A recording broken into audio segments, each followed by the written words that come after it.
référentiel, c'est quelque chose de fondamental lorsqu'on étudie un mouvement. C'est ce qu'on va voir dans l'animation suivante.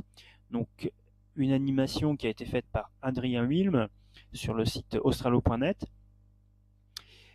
Au départ, on se situe dans le référentiel du sol, qu'on appelle le référentiel terrestre, puisque c'est la surface terrestre qui est considérée comme fixe ici. Les arbres et les collines ne bougent pas, et on a 3 voitures qui sont en mouvement.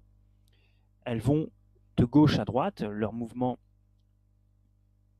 il est dans le sens gauche-droite, et elles sont en ligne droite, donc c'est un mouvement rectiligne. Leur vitesse varie. Lorsque la vitesse augmente, on dit que le mouvement est accéléré. Lorsque la vitesse diminue, on dit que le mouvement est décéléré. Donc c'est ce qu'on observe dans le référentiel terrestre. Maintenant, on va changer de référentiel. On va passer dans le référentiel de la voiture jaune.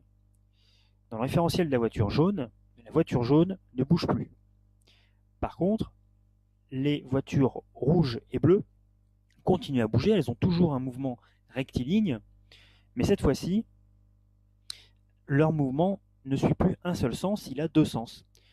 Par rapport à la voiture jaune, donc elles vont ou de gauche à droite ou de droite à gauche. Elles vont de gauche à droite si elles vont moins vite que la voiture jaune, et elles vont de droite à gauche si elles vont plus vite que la voiture jaune.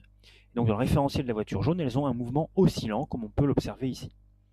Donc suivant le référentiel, on a 3 voitures qui vont de gauche à droite à des vitesses différentes, ou dans le référentiel de la voiture jaune, une voiture fixe, immobile, et 2 voitures qui ont un mouvement oscillant de gauche à droite.